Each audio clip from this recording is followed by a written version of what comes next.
Greetings, friends. Wanningrooska here, and this is the weekly Russian-Ukraine war update for the week of May 5th through May 11th of 2025. And if you want to continue receiving these weekly Russian-Ukraine war updates, be sure to subscribe to my channel, give this video a thumbs up, share this video around, and comment your thoughts. Alrighty.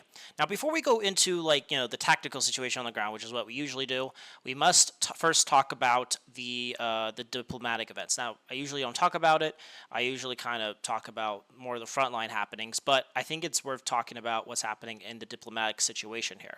So the main thing what's happened this week is this diplomatic breakthrough of basically, so Putin announced his Victory Day ceasefire, which happened for 3 days, and not only that, after that thing ended yesterday, Putin announced that he was willing to do talks. He wants to do direct negotiations with Ukraine without any preconditions. So this is the first, now it's the next day, it's Sunday, and we have the kind of people are responding, and it looks like these talks aren't going to go anywhere because they're saying they need a ceasefire first before they do negotiations, and Putin says he wants to have negotiations before he does a ceasefire. I'm willing to bet that there's going to probably be a slowdown in operations, regardless if there's no ceasefire, maybe they'll still, maybe they'll, in order to not piss off Ukraine, or at least there won't be any big aero offensive, that's for sure. Maybe there'll be some small little tactical gains, but I do think that, as Putin is trying to end this war quickly, he's going to try to, slow down the offensive to not, make things too complicated, not to rock the boat. So regardless if there's no ceasefire or not, I think there will be a slowdown in operations, which is an unfortunate thing for the Russians because now it's summertime, the ground is hardening, and most importantly, there's now more greenery where the Russian troops could hide from drones.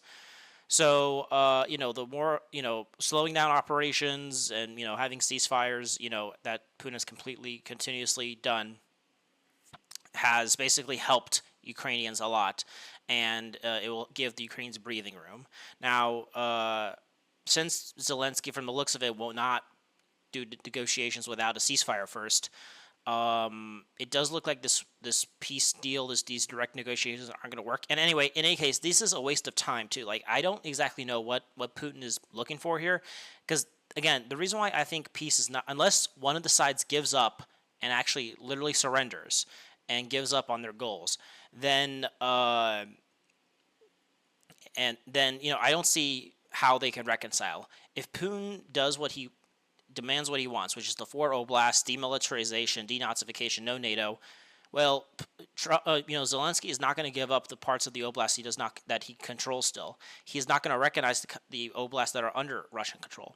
He is not going to demilitarize his military. He is not going to change it, and so he's not going to stop getting armed by NATO. So in terms of actually, Putin says he wants to address the root causes.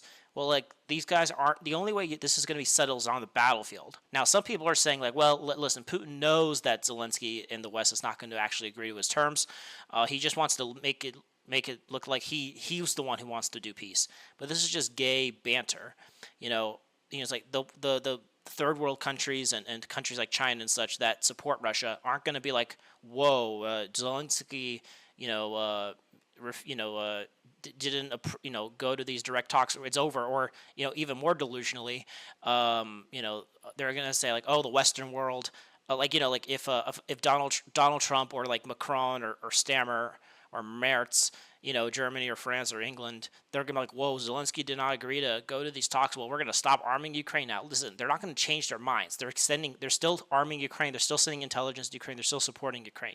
You trying to, LARP as a peace person is not gonna change anything. So there's no benefit of this. And now, and if Zelensky does, even if you just want to do it for optics reasons, for whatever fucking reason, if Zelensky accepted it, then and then he's like, listen, we are ready to make a peace. Let's freeze the conflict. Let's make a permanent freeze on the conflict. Not a ceasefire, but a permanent freeze on the current contact line. And then if Putin rejects that, then he's going to be the one who looks like he doesn't want peace. You don't want peace. Peace is fucking retarded. Peace can only come after you achieve your war goals.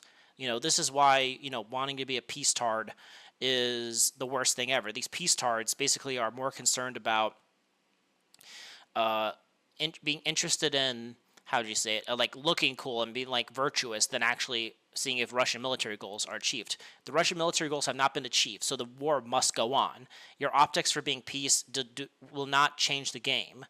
You know, the West will still support Ukraine regardless of what happens. They're not going to change their mind because Zelensky doesn't want to do a negotiation with you.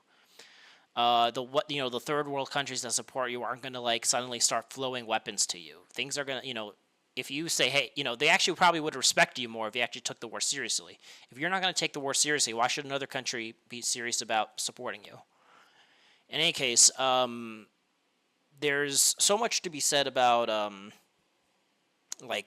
so ultimately, as long as there's no more ceasefires, and it looks like, these talks aren't going to go anywhere, then the war will continue, and this attrition war will still be in Russian favor.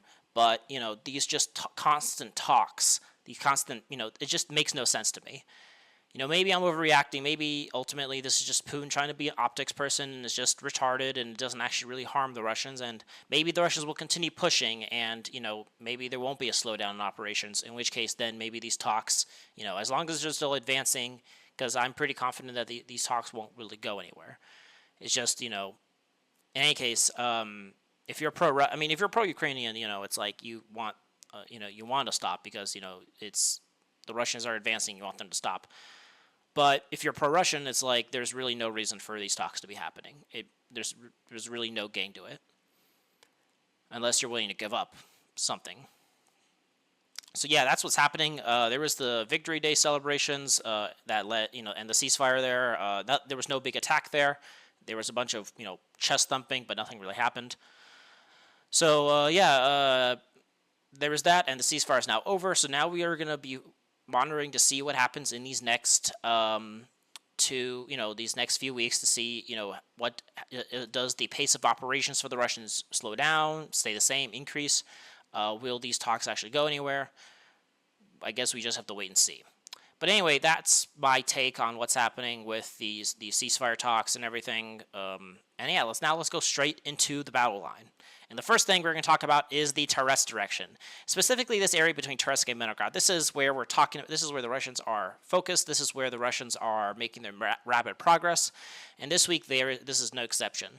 We talked about last week how the Russians broke through into the village of Novoyelenivka. We saw the Russians clearing out Ukrainian positions in this area here, which was a big deal because before, the Russians were all the way down in Tarasovka, and then there was a big breakthrough towards Novoyelenivka here. So the breakthrough here was a very big gain for the Russians. And not only that, we have GOK confirmation of the Russians not only were able to completely clear Novoyelenivka, we have them on this other... As you can see, there's this river reservoir here that splits Novoyelenivka in half, kind of. Well, most of Novoyelenivka is on the western section. But anyway, the Russians crossed that and took it here. One of the most interesting things here is that there's these two water reservoirs here, which if the Russians could continue pushing and then, say, take these fields to the west of Novoyelenivka, then they'll have a very solid position, because then, they could deflect any Ukrainian, they could funnel the Ukrainians in and deflect any Ukrainian counterattacks. And then if the Ukrainians try to attack from the west here, they have a reservoir here that protects their flank here, and then, they have a water reservoir here which protects from any Ukrainian attacks from the east here. So, I think the Russians will continue pushing here. This is why I think they're also pushing towards Novopoltovka. So I think that's what, Russians have taken Novoyelenivka. I do think they're going to try to reach this water reservoir here now, but they're making very rapid progress here. We also have that the Russians have captured the southern part of Novopoltovka here, this area right here. I wouldn't be surprised if the Russians take everything to the east of this reservoir, but who knows? Maybe they also try to take, this part of Novopoltovka that's on the other side of the reservoir. Who knows?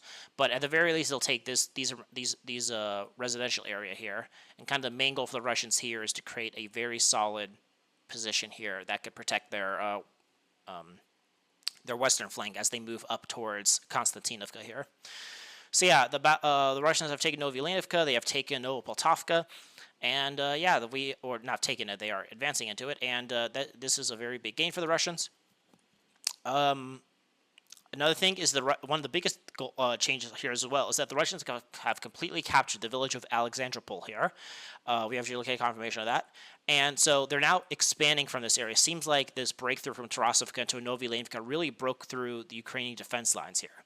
And so now, with the greenery, the Russians could advance through these fields towards the village of Yopolonivka here, and then kind of move along this reservoir here that kind of snakes up towards this bigger reservoir here.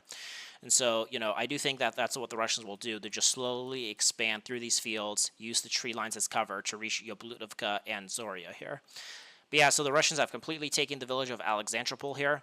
They were kind of pushing through from Zelina Polya and from Tarasovka here. So this week they basically took a bunch of fields that were around Alexandropol. So this area right here that they took this week. So the Russians are expanding here. I do think the Russians will continue pushing north here as long as from here, as I mentioned before. So the Russians will push something like this. And the Russians will keep pushing this way, so they'll try to take something like this. So they'll continue just pushing in a north and eastern direction here, and just kind of, move along the reservoir, and then slowly put the squeeze on this kind of Staromykolaievka-Zoria pocket that's forming. And what do I mean by that? Well, the Russians are now expanding their positions very rapidly from Sukhol Balka. We actually have geolocate confirmation of the Russians being right on the southern outskirts of Romanovka here. And I have no doubts that the Russians will probably be able to take Romanovka in this coming this next week here. And then if we look at it from the global scope here, with the capture of Romanovka and Alexandropol, the Russians will then have a very good chance to advance on Zoria on multiple angles here and be able to completely collapse this pocket here. And so if the Russians do make some good progress and the Ukrainians collapse in Zoria, we could very much see by the end of next week something like this going on. Everything below this red line collapsing and the Ukrainians falling back to Alexandra, Kilonovo, Yablutovka. And if the Ukrainians can't hold off the Russians in these two villages, as we mentioned, the Russians are going to be trying to advance in this area too, battling for Yablutovka, and the Russians will obviously continue pushing through these fields here. Because if they can't hold off the Russians in these two villages, then the Russians will then be able to outflank the Ukrainians in Kilbanbilka, Katerinovka, Shirobranka, Novospatsky. So this northern part of Toretsk, these northern villages to the north of Toretsk, which have been giving the Russians a big headache from being able to actually fully secure Toretsk. So this is why I call it the Toretsk direction, because they kind of interplay with each other. It's also, this also kind of plays with the Pokrovsk direction a little bit, mostly in the Mitrograd area. This week, most pro-Russian sources are saying that the Russians are in complete control of Marolubivka and Malinovka, but we don't have any geolocate confirmation of that, and neutral sources have not updated their maps on that yet. But I wouldn't be surprised if the Russians have taken Marolubivka, and at least are trying to take these fields between Marolubivka and Malinovka. It's definitely possible. It's not out of the question, but we still are trying to get some. We haven't really got much changes on this area here, but I do suspect the Russians will continuously improve their positions here just to put the more squeeze on this Pokrovsk-Mitrograd agglomeration here. And then in the Toretsk direction itself, the Russians are right now battling in this area between Shirobranka, Novospatsky, and Leniivka. So, the thing here is that the Ukrainians have these two kind of bigger villages that they could accumulate more troops here, while the Russians have to accumulate troops in Nilipivka and Leniniivka here, which as you can see is just kind of like one road of houses. So it's not as big and thick as these two villages, so it's a bit harder to try to advance directly into it. I don't know why the Russians don't try to use their positions here to maybe attack maybe through these fields here and try to take, maybe this area right here, something like this. Just to cut off Novospatsky and Shirobranka, but this is a very tough nut to crack for the Russians here. And then more towards here, the Russians are trying to improve their positions in these kind of in these fields to the north of Toretsk here. We have geolocate confirmation the Russians are battling for Delinovka, this kind of railroad station here. We have geolocate confirmation of the Russians being in this tree line right here. I wouldn't be surprised if the Russians are in control of everything that's to the south of Delinovka here, just this area right here. We have geolocate confirmation of the Russians being in this mine shaft. We have geolocate confirmation of the Russians moving around in these little lakes here. And we have geolocate confirmation of the Russians being in Dachna. So I do think right now the Russians are trying to assault this Delinovka train station here. And the main goal here is just to continuously improving their lines in these fields here, just to protect the Russians from attack here. But right now, the Russians are struggling from the attacks here, which happened during the May ceasefire, is that the Ukrainians did a massive attack to try to break into Toretsk here and almost reach the center of Toretsk, but then they got completely wiped out and destroyed. And then also, we still don't know the status of this mine shaft here. We had geolocate confirmation of the Russians being here. We had geolocate confirmation of the Ukrainians being here. So I do think there's this. I think the Ukrainians have maybe positions, in Novospatsky, kind of around this area here. But then, this area in these fields here is kind of in this contested area. So I do think this mine shaft is rapidly being contested, and the Russians will have to kind of break through once they hit Delinivka and probably try to take these Ukrainian positions in these like kind of hill area here in order to actually secure their positions in this factory, or this mine, I should say. Alrighty, that is the Toretsk direction. Now let us go where there's another rapid progress happening, which is in the Pokrovsk direction, specifically in this area in the Novopalovka area. So in the Pokrovsk direction, this is where a lot of interesting things are happening. This is where, in the Pokrovsk direction, I thought this was where the Russians were completely just stopped. I thought they were done for. We talked about the battle for Uspenivka for years. I mean, for months, basically. It's been like for this entire 2025 for the most part. The battle for Uspenivka was the main driving factor of it. But now, we see that the Russians are making rapid progress towards the Dnipro Oblast and towards Novopalovka. It does seem like there was some sort of order from the Ukrainians that to prevent the Russians from entering Dnipro Oblast by May 9th for a PR victory. But now that the May 9th has passed, it looks like they're told they could retreat. Which is, it kind of sucks that the Ukrainians would have to be sacrificed for PR purposes, but that's what happened. But anyway, let's talk about what actually happened here, specifically in this area here. So the biggest thing is that the Russians are breaking through in this area here. Let's talk here. So finally, we have GLK confirmation the Russians are breaking through this area and have reached the eastern part of Novosibirsk here, and have actually captured the eastern part of this town here. I wouldn't be surprised if the Russians continue pushing. This is just a one-way street village, and I wouldn't be surprised if the Russians take it. And from here, with the Russian positions in this kind of quarry here, I do expect that the Russians will probably try to take these tree lines that are to the south of Udachna, and then once Novosibirsk has been taken, and we have something like this going, well, let me kind of make this a bit more prettier here. So once the Russians take these fields in Novosibirsk and kind of reach the Dnipro Oblast here, then I actually expect the Russians will try to do a massive attack on Udachna, try to take everything to the south of this rail line, and then try to take Udachna itself. This would very much, because once they take Udachna, the Russians will basically have full control of their western flank here as they approach Pokrovsk. I don't think the Russians will continue pushing into the Dnipro Oblast because they don't need to, per se. The biggest question from there is what will the Russians do with this giant fucking factory, this giant mining complex that's in this area here.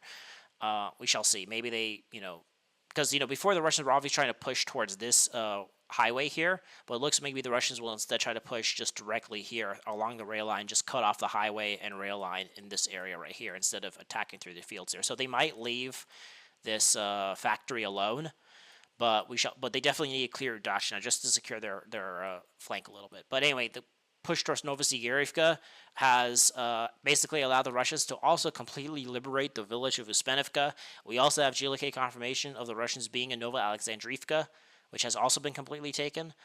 And not only that, well, before we, there's a lot of things going on here. Now, these are villages, they're not like, whoa, shit, they took Kiev. But, it's actually interesting, considering we've been talking about Uspenivka in this direction, which was the Russians were stuck here for 3 months. The fact they're now breaking through here is, just a miracle almost. But anyway, Uspenivka has been completely captured. Novoalexandrivka has been captured. The battle for Novosibirsk is ongoing, which will allow them to clear these fields in the western part of the Pokrovsk offensive. But then also in these kind of areas between the Solonia and Vochka rivers, the Russians are also making rapid advances.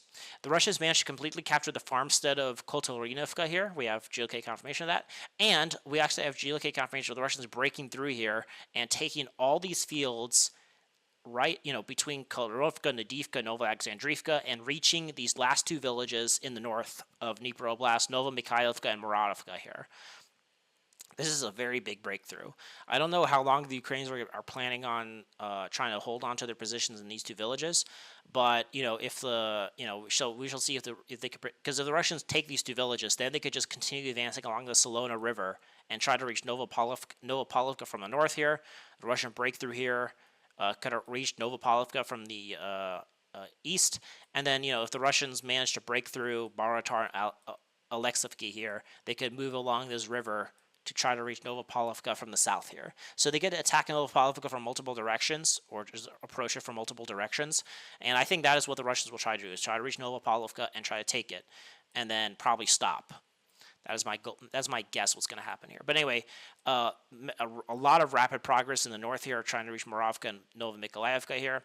And then also a bit more to the south here, the Russians have completely captured the village of Troitska here.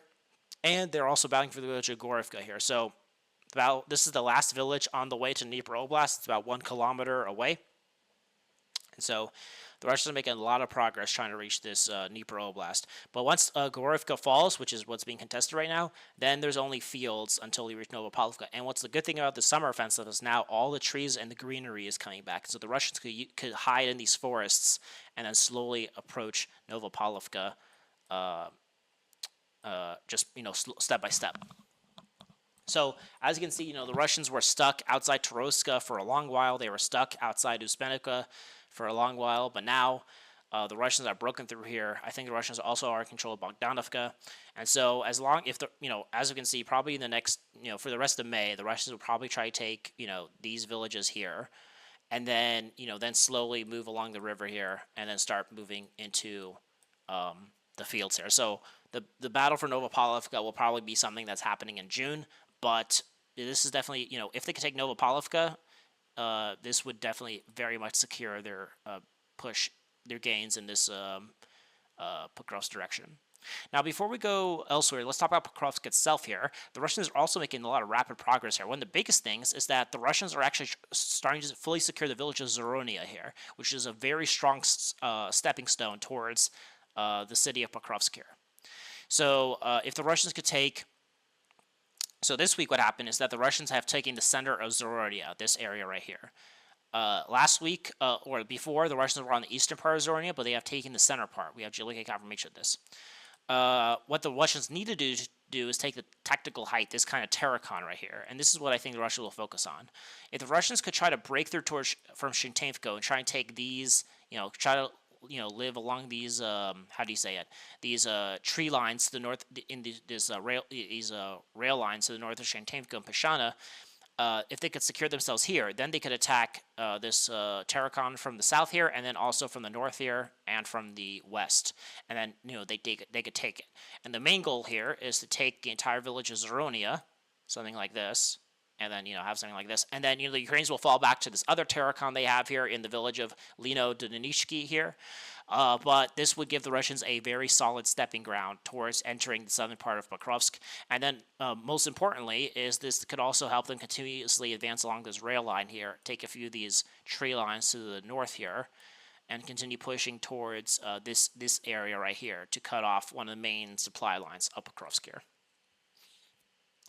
So yeah, that is the Pokrovsk direction. Lots of interesting things happening here. It looks like the Russians are backing down. Remember how, before it was the Ukrainians that were pushing the Russians back in Pokrovsk and Toretsk? Well, now the Russians are back on the offensive here. Alrighty, now we're going to go to the South Donetsk direction. And this is also a direction where there's a lot of interesting things happening.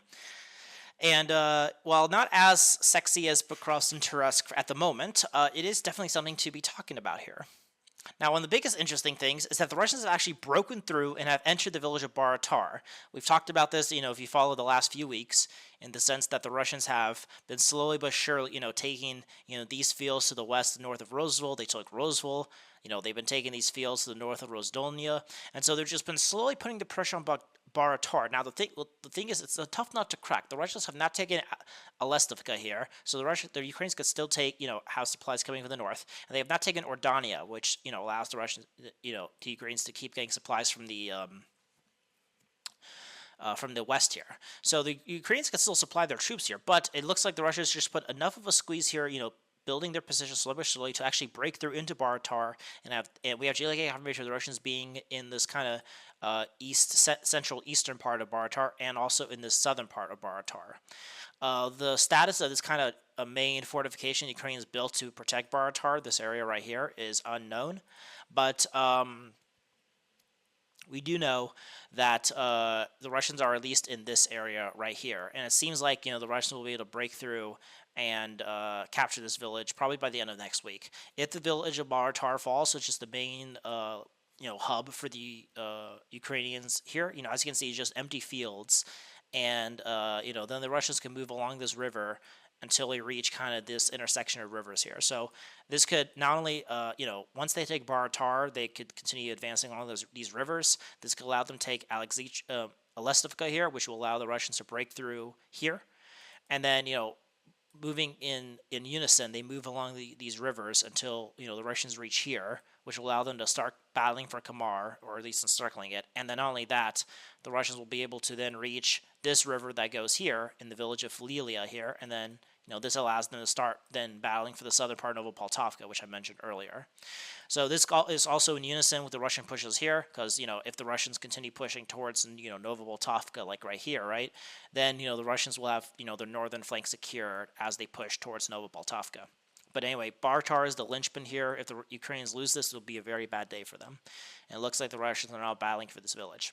Also, the Russians are making rapid progress here. They're with the advancements here, the Ukrainians have to fall back from these fields in this pocket here. They have taken more of these fields, like these fields right here, and the Russians are right on the outskirts of Alisivka here. So it does seem like the Russians are trying to take, these fields that are between Andriivka and Alexivka here. And I wouldn't be surprised if once Baratar falls, they'll start trying to advance it on multiple angles here. So the Russians are, putting the squeeze on these two villages, which serve as the linchpin of the Ukrainian defenses here. And now the battle for these two villages is beginning. Along with this, the Russians are also making a lot of progress in this area near Velika Novosolivka. The biggest thing is the Russians are making a lot of rapid progress towards the two villages of Zlina Polia and Novopil here. We have GLK confirmation of this, that the Russians have completely captured these fields that are to the west of Novoselivka here. And so the Russians are making a lot of progress here. And the Ukrainians have a lot of defenses here, but they were meant to repel an attack from the south here, not an attack from the east here. So they kind of stopped once the ceasefire got into effect, so I don't know how much of that, kind of hit back on the Russian ways to actually take these two villages. But but it does seem like the Russians had big chances to try to take these two villages, and it is definitely possible the Russians to take these two villages and then reach the Zaporozhye Oblast like this, and then this could allow them to then start pushing these fields to actually continue pushing towards Shemtemko and Velina Polia. So a lot of rapid progress towards these two villages, which again, the main purpose here, I think, for the Russians is to try to reach take the rest of South Donbass. As you can see with this area right here, everything in this area is part of Donbass. So the Russians obviously want to take that as part of their war goals here. So we shall see if. So I do think that the Russians are going to try to, the main thing the Ukrainians are trying to defend here is Kamar and Baratar. So if Baratar and Kamar falls, then there's nothing that could stop the Russians from reaching the rest of Donbass here. And what's interesting here is that the South Donbass is separated with rivers. So the Russians could have a lot of interesting, could have a natural defense line here. So I think in terms of the South Donetsk direction, the main goal here is to take something like this. Take everything in this area here. And that is what the Russians will be focusing on for the summer here. Novopoltovka and Kamar. So yeah, and also another thing is the Russians are battling for the village of Vasola and Velina Polia. So these two villages are still being contested. The Ukrainians are putting up a very big fight for this area because they don't want the Russians to have Shemtemko as a staging point. Sorry, I sneezed. Anyway, Gesundheit. They don't want to have a Shemtemko, which is a pretty big village, as you can see. Not super huge, but it does allow the Russians to accumulate here to then push to start cutting off Kamar from the west here, and then reach the Vochka River here. And so, if the Russians could reach this Vochka River, this could cut off the Ukrainians in Kamar, and the Russians could break through from Baratar towards this area. They could cut off Kamar from the north here. So Kamar is definitely one of the areas the Russians will probably try to focus on, along with Novopoltovka here. And there's been no changes in the Zaporozhye or Kherson directions. Alrighty, now we're going to be going to the Chasov Yar direction, and this week, where the most interesting things are happening in Chasov Yar is in the northern direction. This week we have GLK confirmation that the Russians are in this northern quarry. I was always asking, why the Russians weren't able to take this quarry, because they've been leaving it alone for a long while. But now it looks like they have taken this. Pro-Russian sources are saying they're now clearing up the rest of this quarry, this area right here. So this would be a logical extension, depending on how fiercely the Ukrainians are trying to fight for this. The main goal here will probably try to like line up the northern defense of Chasov Yar with their advances in Grigorivka. As you can see, the Russians are also making progress here. We talked about how they captured this tree, this forest right here, and now, according to pro-Russian sources, they have taken this tree line again. And so I wouldn't be surprised if the Russians use Grigorivka to try to reach the Seversk Canal in this area right here. Try to take this area, and then from here also take the northern quarry here. This could align the front line here, push the Ukrainians back towards their kind of positions in these hills near Fedorovka and Marovka here. But they don't need to push here for right now. They just need to secure their gains here just to secure northern Chasov Yar. Because as much as taking the center of Chasov Yar is cool, the main thing here is that they have to actually secure their southern and northern flanks here. So we shall see how that develops here. But yeah, besides the Russians battling for the quarry and almost taking it and improving, about to reach the Seversky-Donetsk Canal in Grigorivka, just slowly but surely taking a tree line at a time, there's been no other changes in the Chasov Yar direction. And then in the Seversk direction, there's actually been a lot of changes here. It looks like the Russians have activated here. Again, slowly but surely, step by step. It is not as fancy as what's happening in other fronts, but it is something that's happening. One of the biggest interesting things that's happening is that the Russians are taking these hills to the north of Verkhomanyansk, and that is essential. Because before, the Russians were breaking into, trying to take Verkhomanyansk without taking the field to the north and south of it, and that is suicidal. Well, this week, they realized they have to take the dominant heights here if they want to take Verkhomanyansk and Grigorivka here. So we have GLK confirmation that the Russians have taken, these hills to north of Verkhomanyansk, and because of that, they have taken the eastern and central part of the village here. I do think the western part is still under Ukrainian control, but all the Russians have to do is take, these hills, these western hills a bit more, and then they could take the rest of Verkhomanyansk. The only other thing that would be a bit of a headache is these hills that are north of Ivano-Darivka. The Russians will have to probably break through here in order to actually secure their gains here, because, even if the Russians take this area right here, the Ukrainians can still accumulate forces here and attack Verkhomanyansk here, which is on the low ground here. So it's kind of a double-pronged attack. But what the Russian advance here does do for the Russians as they try to take, these hills to the north of Verkhomanyansk, is it really also helps secure the Russian positions in Grigorivka. The Russians are, pushing slowly but surely, step by step, to, taking these area in these hills to the south of Grigorivka here.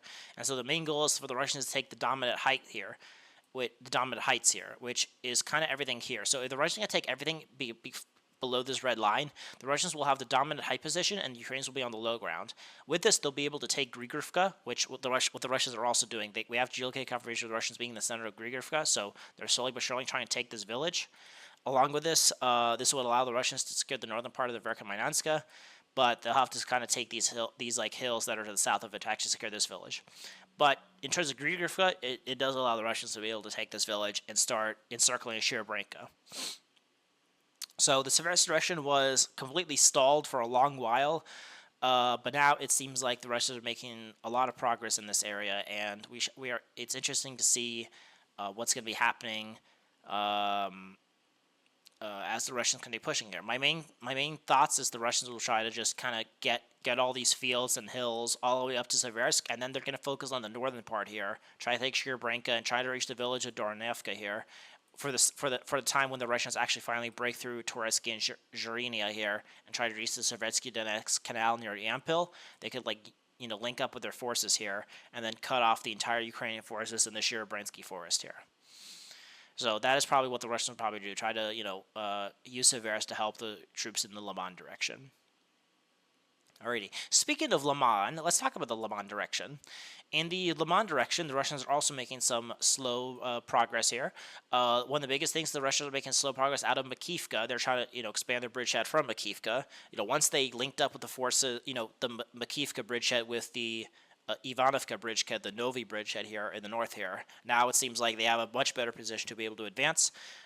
They've taken some tree lines here. They've taken this tree line right here. They've taken these tree lines right here. They've taken this tree line right here.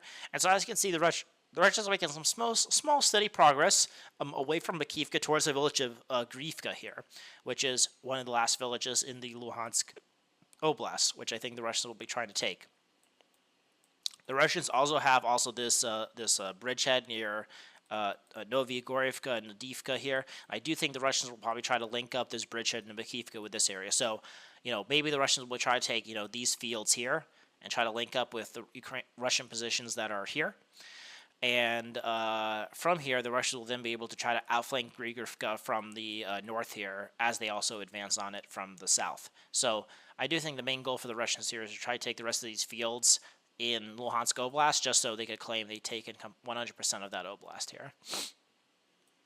And then also the Russians are making some small progress around Novi. The Russians can completely capture the village of Lipovka here, which I don't think is actually a village. I think it's just an extension of Novi. But anyway, they're also trying to enter the eastern outskirts of Rizhikupo here. And along with this, the Russians are now battling for the village of Kolodasky here, which is what I said is, like Novi for the north, if they could take Kolodasky, this would secure the southern part of their bridgehead here. This week they've taken more of these fields that are to the right in front of Kolodasky. They just have to take the center part of this village, and then the Russians will be in a very good position. If the Russians could take something like this, which I think is what the Russians will focus on, the Russians will be in a very good position.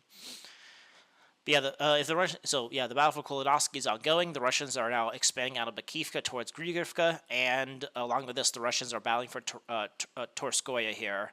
I think the northern part is under Russian control, but the southern part is under Ukrainian control, and right now the battle is going on over the center of the village because the Ukrainians don't want to lose this bridge that connects Zarychnia with Torskoye, because then that cuts off one of the main logistics hubs, or not hubs, but logistics lines for Toretsk here. Alrighty, that is the Lyman direction. There's been no changes in the Kupiansk direction. Surprisingly, though, there's been some changes in the Kharkov direction, and in the Kharkov direction, I think we talked about this last week, but the map has changed here. Basically, we have geolocated confirmation of the Russians being in this area right here. So I actually have this map hasn't showed yet, but I wouldn't be surprised if the Russians have taken everything to the north of the Vochka River, this entire residential area. But the thing is, this entire area was reduced to ruins. There is no such thing as it looks like on this map that, oh, look at all these areas they could hold on to, but there's nothing here. The Russians are completely stuck in Volchansk here. Anyway, so one of the main things the Russians have to do is to retake this aggregate plant here, this factory right here. And then if the Russians can take the rest of this, these high-rise buildings here, which have been completely reduced to ruins, by the way, then only then would they be able to actually take everything to the north of the Vochka River. Because if they could take everything to the north of this Vochka River here, then the Russians could probably just stop their offensive here. Then they could just, have a natural defense between northern and southern Volchansk here. But, right now they have not been able to do that. So, it just seems so incomplete. If right now, obviously they want to take Volchansk as a staging ground, but from now on, it seems like, but it doesn't seem like the Russians will be able to do that. So the Russians will have to try to take everything, at least to the north of this river, which I think was what the Russian goal here is.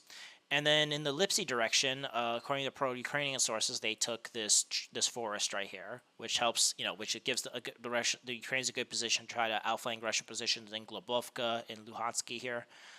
But there's no geolocated confirmation of that. Just Ukrainians say so. But yeah, if the Ukrainians are in control of this forest, this gives them a very forward position to try to complicate Russian positions in the Lipsy direction here. Anyway, now let us go to the Sumy direction. And one of the most interesting things that's happening, as we talked about, is the Russians have completely pushed the Ukrainians out from this Belgorod direction. And the Russians, as mentioned, the Russians took back Popovka, Deminovka here. And the Russians are now pushing into the Ukrainian Sumy Oblast here. According to pro-Russian sources, they have completely captured the village of Marnia here, which makes sense. It's like a small little border town. But I wouldn't be surprised if the Russians, continue pushing from here. And, the main thing, what I think the Russians will probably try to do, maybe try to take Miropolysky here, Prolodovka here, and then try to, enter the village of Mala Rubunitsky here, and then try to cut off Ukrainian positions in Miropolia here. Because as you can see, Miropolia is in this kind of little bulge here, and if the Russians could take it, they could have a very solid position to cut off the Ukrainians, to flatten the front line here and have another, border zone here to help, push the Ukrainians out from from this Kursk Oblast here. So I do think, maybe the Russians will try to put the pressure up here. There's been no changes in the kind of the main area where the Russians have been trying to make their Sumy incursion, but where the most interesting facts that's been happening is in this area, in the town of Tetiniko here. During the so-called ceasefire, the Ukrainians made countless attacks to try to break through towards this village. We had geolocated confirmation, even of the Ukrainians trying to reaching this kind of gas station right here, but then getting destroyed. We have geolocated confirmation of the Russians of the Ukrainians entering these kind of like border areas here and then getting destroyed. And then we have geolocated confirmation of the Ukrainians also trying to reach the village of Novi Put and try to break through, all these like area, try to take these villages to have a breakthrough towards the village of, where is it? Of Glushovka here. So as you can see, there's like this called the Sem River here, and what the Ukrainians really want to do is take everything under this river here, so that they could have a solid position here. But this would because then they'll have a natural defense, but the Ukrainians couldn't even break through into Kursk itself. So they lost a lot of losses here for almost no gains here. So shoot no dice, or whatever the fuck the saying is. Anyway, that's the end of this video. Hope you guys enjoyed this weekly Russian-Ukrainian War update. If you want to continue receiving these weekly Russian-Ukrainian War updates, be sure to subscribe to my channel, give this video a thumbs up, comment your thoughts, and share this video around. So aim high and wander on.